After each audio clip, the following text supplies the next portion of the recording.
In today's episode, Kenya's government, fresh off a tax debacle, is now backpedaling on a pay hike for its well-paid officials. Meanwhile, in Uganda, political accusations of corruption and recreational substance use. Over in Zimbabwe, Mnangagwa faces trust issues about his term limits. Oh, and let's not forget the UK's dramatic political shuffle. Get comfortable before we make you uncomfortable. This is Second Take. Entries are now open for the Republican Bridal Couple of the Year competition. Couples married between 1 March and 31 May 2024 have until 31 July of this year to enter the first round of the Republican Bridal Couple of the Year competition. One of the top 10 couples will be chosen from this pool to participate in the final, taking place in May 2025. To better your chance of reaching the final, enter now. To enter, simply WhatsApp #Bridal2025 to 085 785 6231 and follow the on-screen instructions or scan this QR code.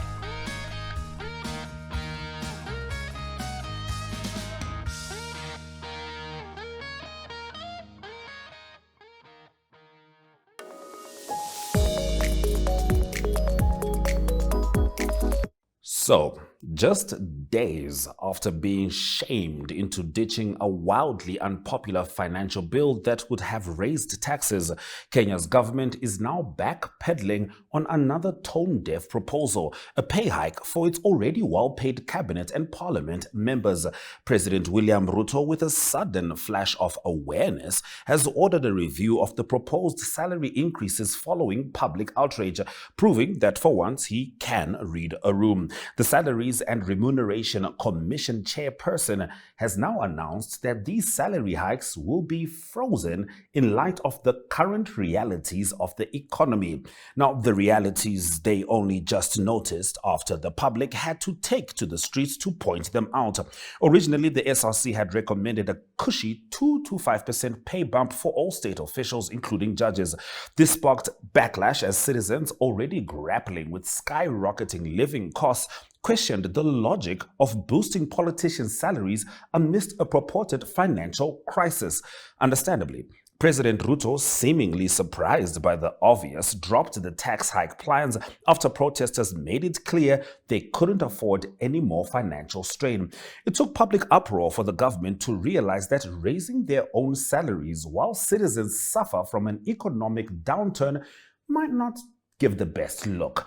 The wake-up call for William Ruto and his government has been louder than the Boeing 737-700 business jet that President Ruto chartered for his trip to the US, which cost taxpayers close to 200 million shillings. Look, gone are the days when accountability was merely a suggestion for the old guard. Young people woke up to an Africa that looked nothing like what their parents were promised. From their understanding, everyone has their own shift to complete. There was a time when youth had to rise up against oppression because they knew that with their energy, that was the best time to show up. The same youth became adults that lived in an economy that allowed them to, buy a house. So to the modern youth that can't afford one, bad economic decisions aren't just a reflection of the disparity between the classes due to the replication of the colonial system by folks that were meant to abolish it.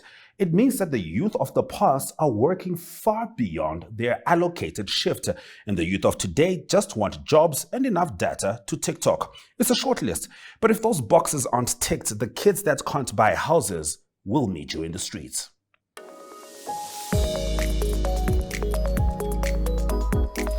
In Uganda, the Commissioner of Parliament and former leader of the opposition in the House, Matthias Mpuuga, had some choice words for his party and its leadership. In a strongly worded speech at an event in Mitiana district, Mpuuga made remarks that are widely interpreted as a direct attack on the National Unity Platform leadership, particularly its president Robert Kyagulanyi Ssentamu, aka Bobby Wine. Mpuuga asserted that drunkards and marijuana smokers are incapable of ousting President Yoweri Museveni from power. Tell those aspiring for leadership positions to stop spending time in bars, quit boozing and give up smoking marijuana, he said. Now, Mpuuga pointed out that Museveni, Uganda's longest-serving leader, whom he is determined to see removed from the office, by the way, remains consistently sober, unlike his own party president, Bobi Wine. Before entering politics, Bobi Wine was known as a marijuana smoker during his music career. Shock and surprise, a musician once smoked weed. Politicians aren't exactly known for having clean reputations. For example, I doubt that when Museveni started out, he promised to stay in power for 4 decades, yet here we are because people change. What is interesting is that Mpuuga's remarks can be seen as a counterattack against the NUP, which accused Mpuuga of corruption after he received an illegal service award amounting to 500 million shillings during his tenure as leader of the opposition in parliament. So Mpuuga has issues with robust recreational activities, yet he has no issues with a politician with power and authority and responsibility to the people of Uganda who steals millions. If Mpuuga asked the Ugandan people what they prefer, I have no doubt they would ask him to smoke some marijuana and chill out, because when he is sober, money goes missing.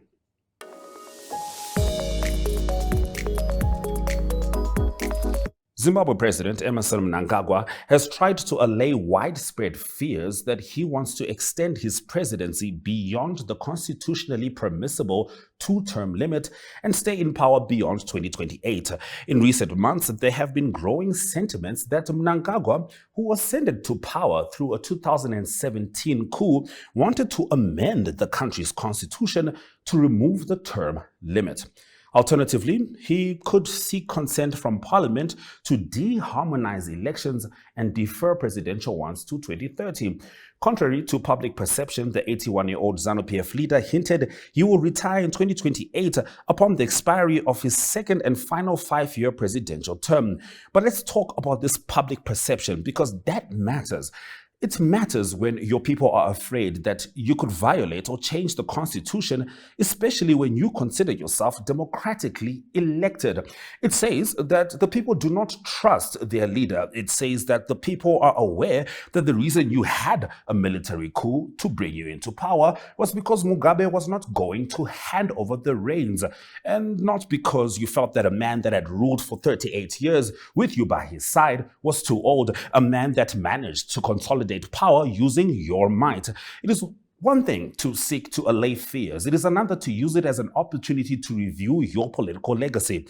Because if you are a father and your children ask you if you will come home in a drunk state hurling insults at them again, it's not enough to say that you won't do it tonight. It's an opportunity to review the nature of your impact on your family. If it is true that Mnangagwa will let go of the reins, it may very well be the first time he can consider himself a better leader than Mugabe. Sometimes leaving is the best way for you to lead your nation, for your nation to move forward. And should that happen, as the Constitution requires, many Zimbabweans that have been disenfranchised by their own home can muster up the energy to proudly, finally, call you their president. Irongomed is a leading distributor working in partnership with NewMed and WestMed to meet the comprehensive needs of the Namibian healthcare sector. As a partner pursuing sustainable global healthcare, we offer industry-leading medical solutions through our key focus areas, which include pharmaceuticals, orthopedics, ophthalmology, surgical devices and capital equipment, as well as a well-established scientific laboratory division.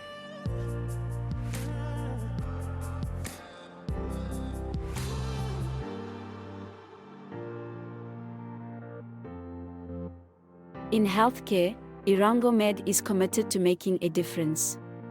What about you?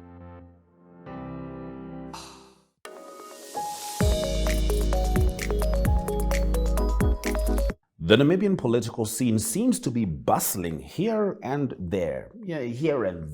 All we know is that we have an election in November. So I sat down with Algeto Greg and we broke down Namibia's political landscape, asking the question, are they doing enough?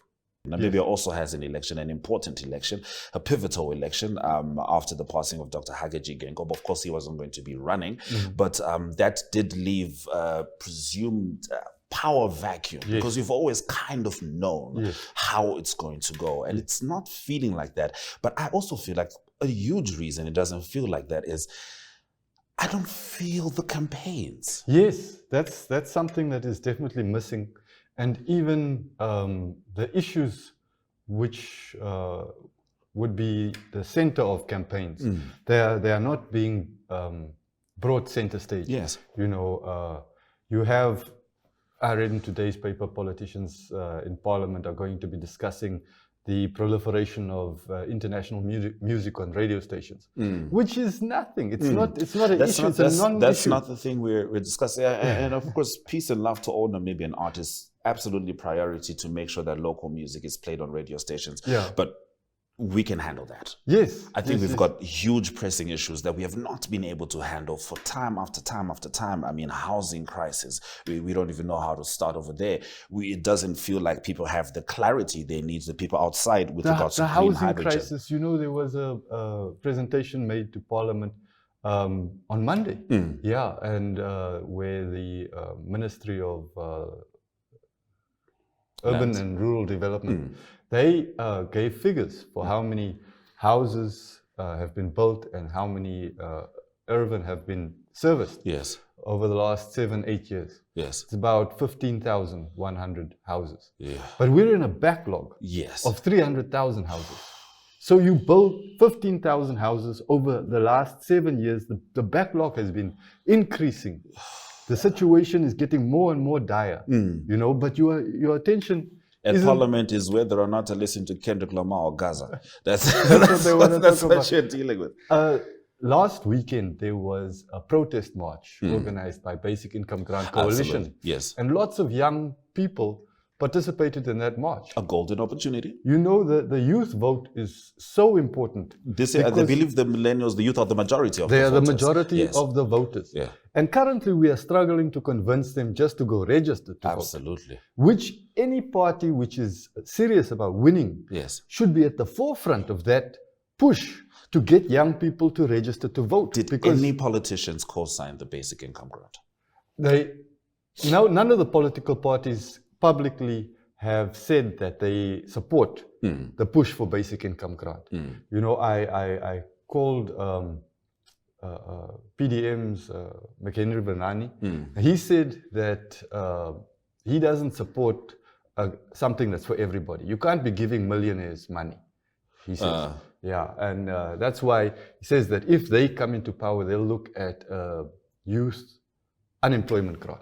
You know, they want to target their assistance. And even IPC, I spoke to Ims Mashandi, he said that they want to do something better. They support the idea that something needs to be done. That, too many Namibians are suffering, but they say that they'll reveal to us on 28 August what their plan is. Yeah. Very interestingly, because LPM did say that they did a study about it 2 years ago, and in principle they back it, but they haven't publicly said so, because when the first people I contacted were the coalition and asked them, now who's backing you? Yeah. And they say, now nobody, nothing. There's no interest from the political parties to support that cause. But it's just an example of, I think, a disconnect between the political parties and the political leadership in Namibia and the realities that Namibians face. So it's a classic case of political ambitions versus actually servicing the community and what the community needs. And look, I hear things like, okay, you don't also want to give millionaires 500.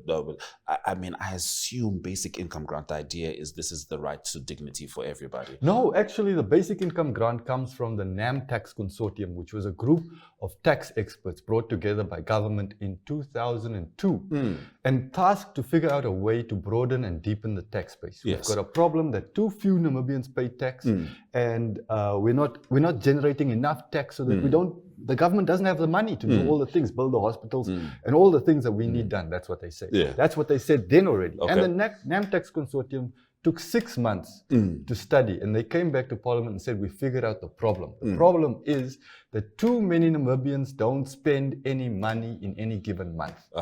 Taxes comes from money spent. Yes. If money is not spent, there can be no taxes. Yes. So they said the solution is to give everybody just a little bit of money. Just a little bit of money. They weren't talking about improving your life or your welfare or whatever you're going to spend it on. These were tax experts. They were just talking about the economy. Yes. Right? What you're going to do when you get that money is you're going to spend it. When you spend it, it has a multiplier effect in the economy. Yeah. You might spend it at the shop. Yes. That shopkeeper goes to his supplier and spends it there. Yes. The supplier goes to the manufacturer and spends it there. Yes. The manufacturer pays his workers and he buys his material. He goes to wherever they buys the material and spends it there. And as it goes through the economy and gets spent, every time that it is spent, it generates taxes. Yes. So we that broaden that base. That was the idea initially. Okay. And the politicians said no for 3 reasons. One, they didn't agree with anything for everybody. Okay. You must remember that we still come out of apartheid. We had a system where some get and some don't get. And there is still that feeling that we can't be giving people, again, we need to see who gets and who doesn't get. Okay. Right? The second reason they said was that it would make people lazy. Yeah. Oh, and the old Republican. And the third reason they said was because people would be irresponsible, they'd be drunkards, they'd just be spending because it right on now booze. Namibia is on the lower part of alcohol consumption as it is. In any case, after that, the Lutheran Church saw that this was a good idea because it would have a huge impact on social welfare as well. Yes. And they pulled together the Basic Income Grant Coalition of different social partners and all sorts of, even former President Hage Geingob at that time was a big proponent of the big. Yes. And they organized a pilot study to show that their argument is right and this other argument is wrong. Not, In Omitara, yes. they gave $100 to the residents, each resident of Omitara. I think it lasted for a year. Yes. And they recorded the results, which were incredible. Wow. It turned that whole town around. Wow. Yeah, it really worked. So understandably, I mean, it would be disappointing to not see politicians fully take this on, or at least have a fully established voice or understanding of how they would want to tackle it. Yes. So, and let's swing it back to the politicians, because you also spoke about, the apartheid situation, which is true. And sometimes I think it is still reflective in the political sphere because the campaigning doesn't seem to happen outside of one's community for the most part. It's and no one is exempt from this. SWAPO for the most part will campaign at the north. Of course, they do have the government apparatus, so they can move around, inaugurate things. There's a very interesting development happening right now, which has specific regard to that. You see, our constituencies are delineated and demarcated; they are drawn up. But every so often, there's an exercise where we adjust those borders. Yes. And we are currently in that exercise. On Friday last week, the commission charged with heading this exercise rejected and called off a meeting because the communities had not been consulted by all the different constituency councillors about adjustments to these constituency borders. Because gerrymandering is... Now, you must understand that, say there's a specific ethnic group which dominates a specific area. If the border is drawn around that ethnic group and based on our historical trend in terms of voting, perhaps a specific party would have an advantage in that constituency. But if you change the borders to include perhaps a neighboring group, now the dynamics, the political dynamics of that constituency changes dramatically. Which changes the priorities of the politicians campaigning. Precisely. And the fact that people have not been able to give their inputs, whether they are disinterested or whether they are uninformed or whether they have not been approached, given the opportunity, it is very dangerous in terms of getting what you want at the end of the day out of the political system, because it affects how much your vote makes a difference. You know, each one of us should know in which constituency we stay, and how that constituency looks, and what the priorities are in that constituency. Because that's how you get your representative, whoever it is, to fight for those priorities, to make those changes that you need. Absolutely. Yeah, but and I'm also of the belief, though, however, moving away from party, just to the presidential aspect, that you're supposed to be in every corner of the country. Yes. It is impossible to want to lead one direction of the Namibia, whether it's north, south, east, or west. We need to see your presence in every part of the country. And time and time again, I mean, sometimes you see entire billboards going one direction of the country, and you will not see a single office of another party in a different part of the country. And time again now, I start asking myself, everybody seems to want to lead. Yeah. Who wants to represent all Namibians? That is a good question. And that is where we'll end our interview. Thank you very much, Algedo, for joining Second Take and making sure that we keep eye level of what's happening in the political world.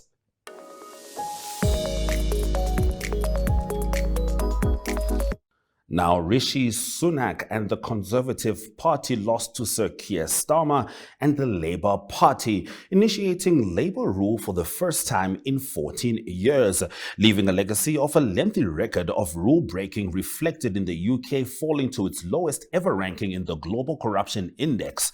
Yes, dodgy pandemic procurement contracts, party donors appointed to the House of Lords, and a sustained attack on its constitution, institutions, and rule of law. That is quite the CV to leave behind, not to mention the tiresome culture war crusades that have divided communities and polluted public life. In 14 years of power, Conservative leadership has had more turnovers than, I don't know, boarding school bedding before inspection. David Cameron, everyone's favorite Margaret Thatcher impression, Theresa May, the broke man's Donald Trump, Boris Johnson, the lady that served for less time than it takes to maintain her bob, Liz Truss, and the anti-immigration child of East African-born Hindu parents of Indian Punjabi descent, whose father was born in pre-colonial Kenya in 1949, while his mother was born in Tanzania. By the way, seeing as Rishi Sunak is moving out of 10 Downing Street, does that mean he should also be planning for a trip to Rwanda like the other migrants he planned to ship there? Or is it too soon for that Brexit? I wonder.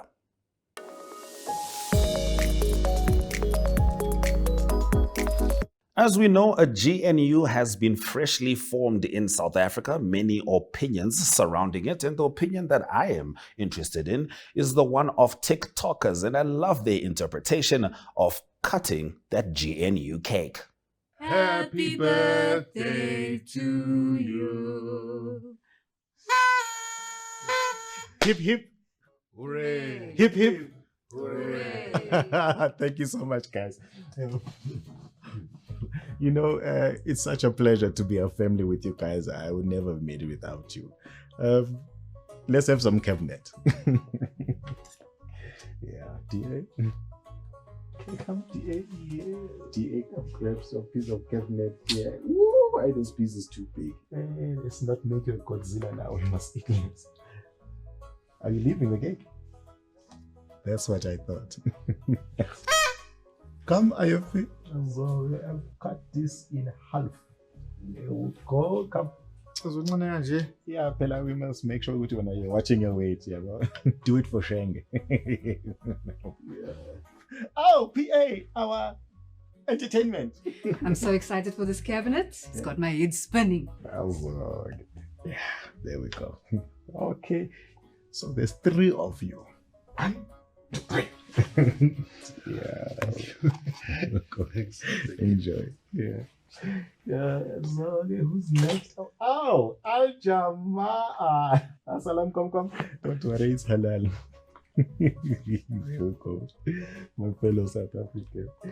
Okay. Oh, we have plus. Come here. Okay, here we go. Have some, man. Here we go. Does the policy car?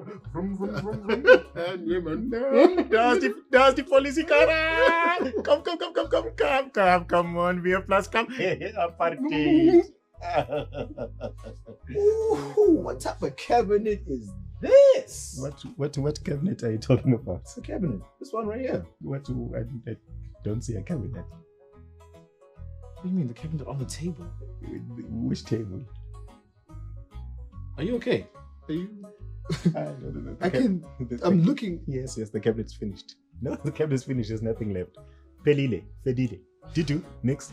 Klar.